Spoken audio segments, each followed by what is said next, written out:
Okay, so we started last time with identifying acids and bases and really looking at it based on acids are proton donors and bases are proton acceptors. We're going to keep going with that and we're going to look at something called conjugate acid-base pairs today. Now, when I read that word for the very first time, I read conjugate because that's what I had to do to verbs in Spanish class. Hablo, hablas, habla. Conjugate was also something I saw in my bio book.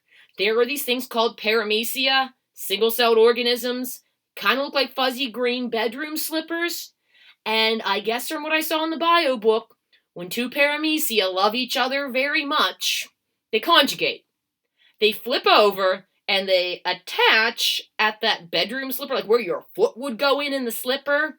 And several days later, there are baby paramecia. Not talking about either of those conjugate. That's a verb. That's what you conjugate the verb in the paramecia. Conjugate. This conjugate, said a little differently, is an adjective. It describes an acid-base pair. So we're going to look at that today. If you look at my generic equation for acid-base reaction, A and B, look, there's an acid that can donate a proton, and it did. It gave up its proton and its A minus. Where'd the proton go? Look, a base picked it up and is now positively charged. If you see plus minus signs in a reaction, chances are good you're looking, especially with this hydrogen, at something that could be an acid-base reaction. Now here's the thing. That's a really neat reaction, and I say there's an acid, there's a base. But what if it's an equilibrium reaction? What if that reaction could run either direction? We're going to look later at how to tell which way it goes under normal circumstances, but in this case, in my forward reaction, going left to right, it's easy to see that that's an acid and that's a base, probably because I used A and B, but there's a hydrogen too, so we're good there. But check this out. In my reverse reaction, different things are happening. Because if you check this out, now if I go from right to left, this A minus is now gaining a hydrogen to become HA, and HB plus is now losing its hydrogen. It's donating its proton to come back to B with no charge. So in an equilibrium reaction, you can change what's a base and what's an acid depending on which way the reaction goes. And these things that flip back and forth are what we're talking about with conjugate acid-base pairs. I've got the reaction in your packet labeled the same way, where we're looking at the dissociation of acetic acid, its proton donation, and going left to right very nicely. Acetic acid donates its proton to water, it's an acid. Water takes the proton, it's a base. But those have switched if the reaction is in reverse. Hopefully, if you think about that, you'll be like, I think the acid's going to break down, because that's what we talk about. And you're right. But again, we'll look at how to predict in a bit. A conjugate acid-base pair is two compounds that are very similar. They're only related. The only difference is the loss and gain of a proton. For your conjugate base, if you want to get that, remove a proton from the acid. If you want to get to a conjugate acid, add a proton to the base. This is one of those things you have to stop and think about, but don't think too much, because you're going to get tangled up with acids and bases and losing and gaining. I always look for the charge and just try to follow along with that. If it's a negative charge, it usually wants a proton. And if it's positively charged, it's usually looking to donate. So the conjugate acid of each of these bases at the bottom, I look and see, okay, there's minus, and I know ammonia is a base, NH3. When I give you a base and ask for a conjugate acid, add H plus. Don't forget to add the plus because a lot of times there will be a minus sign you need to cancel. So F minus becomes HF, adding H and canceling the charge. HSO4 minus becomes H2SO4, canceling the charge. Now, if I were to give you SO4 2 minus, yes, I see that it can gain 2 protons, but its conjugate acid by definition gains only 1. So SO4 2 minus would become HSO4 as its conjugate acid once it gains. NH3, a big one. Ammonia and the ammonium cation are a big pairing that we're going to look at. So NH3 gains H plus, gains a proton to become NH4 plus. Moving right along, I think your next practice should be write the conjugate base of each of these acids. Again, remove one hydrogen and add a minus sign because H plus is what's left. You can set it up like math. You can write minus H plus underneath and make your changes, and it will work. Normally, we just write them in the same structure. The only one that we don't write is water. We don't write HO. It's OH minus. So there you go. Relative strengths of acids and bases, basically they're opposite. I keep saying basically, and it's not meant to be a pun, but it kind of is. The stronger an acid, the weaker its conjugate base. And when I'm trying to do these problems without the chart, strong acid is usually what I look for, because you can get a long way with that. The stronger a base, the weaker its conjugate acid. They're opposites. So like if I look at NO3 minus, my brain goes, oh, that would be nitric acid. That's a strong acid. That's a weak base.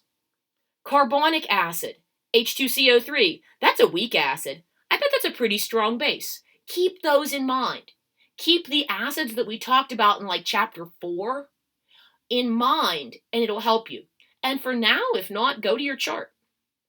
So with a strong acid, and the lists will come up, we have the list in the packet in a little bit, they completely transfer their protons to water, so they just break down. No acid molecules remain intact. So their conjugate bases don't get protonated because they just rip apart again. There's no reason if nitric acid breaks down into H plus and NO3 minus, there's no reason to try to put a proton on NO3 minus because it's just going to be like, no, I don't want it. I don't want it. I already got rid of mine. No, I won't take it. No. Because it's a strong acid as HNO3, don't even try to give it a proton. Weak acids, though, only break down partially. So you might be able to convince them to take a proton. Things that aren't really acid at all are often strong bases. So if you go down to the chart, it may make more sense here. Looking at my strong acids, at the top of the chart, it's 100% ionized in water, 100% broken down. Acids being listed downward.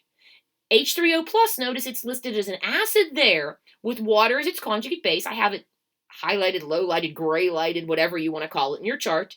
And near the bottom is water with H2O and OH minus. You will see that at the left, I have strong acids at the top. And at the right, I have very weak bases at the top. And it reverses. So, if you don't know your acid-base strengths, if you haven't memorized them all just looking at this chart, go back to your chart. You'll see that the same ones come up often and that they make a difference which way the reaction goes. Compare the strengths of the two bases, or technically you can compare the strengths of the two acids. The stronger base of the two gets the protons and the reaction goes toward that base's conjugate acid. So let's look at that instead. So for a dissociation of strong acids such as nitric, this hopefully will make more sense than that blah, blah, blah. Once I go through these reactions, go back, though, and check out the blah, blah, blah, because I think it'll be better put together with some examples. Dissociation of a strong acid such as nitric. The base in the forward reaction obviously is not nitric acid, so it's H2O. The base in the reverse reaction is NO3 minus. Which is stronger? Well, it ain't NO3 minus because that came from a strong acid. That's a weak base. H2O is then a stronger base. I look at that also as HNO3 is one of the strongest acids, so it's going to win. It's going to give up its proton, and water's going to take it. So the stronger base gains the acidic proton, the stronger acid donates the acidic proton, and the reaction proceeds right. So you can compare acid strength or base strength, whichever makes more sense to you. In this case, I look and go, nitric acid, strong acid, it's going that way. For dissociation of a weak acid, this is a little tougher because I don't know as well my strengths on these. So if I look at this, that's carbonic acid. It's going to act as an acid, and it's going to make water act as a base. Identify the base in the reverse reaction is what we did here. We flipped them. Now, H3O plus wants to donate the proton, and HCO3 minus wants to accept. Which is stronger? I'd say the conjugate base of the weak acid. HCO3 minus is stronger. So I go to my chart, I check, I'm right. That means The stronger base gains an acidic proton, and the reaction proceeds left as HCO3, the weak acid, becomes the weak acid by gaining its proton back. Again, check your chart. In every acid-base reaction, the position of the equilibrium favors transfer of the proton from the stronger acid to the stronger base, because that's what acids do, to form the weaker acid and the weaker base. Strong acids want to give up protons. For each of these reactions, we got a quick set, a little practice there. So, predict whether the equilibrium lies predominantly to the right or to the left. I have stronger base highlighted in yellow. Oh, that's easy. The first one, the stronger base, is OH minus, and I know that, not because I really know that, because HNO3 is nitric acid. So the reaction proceeds right. This one I actually had to think about. H3PO4 is phosphoric acid. Weak acid, so, what's going on there? We're going to favor formation of the weaker. So again, my stronger base is there. Go back and check your chart. And we're going to proceed right there also. Your practice problems look at some of these, as well as giving conjugate bases and acids. Shouldn't take very long, but you have a few to do today.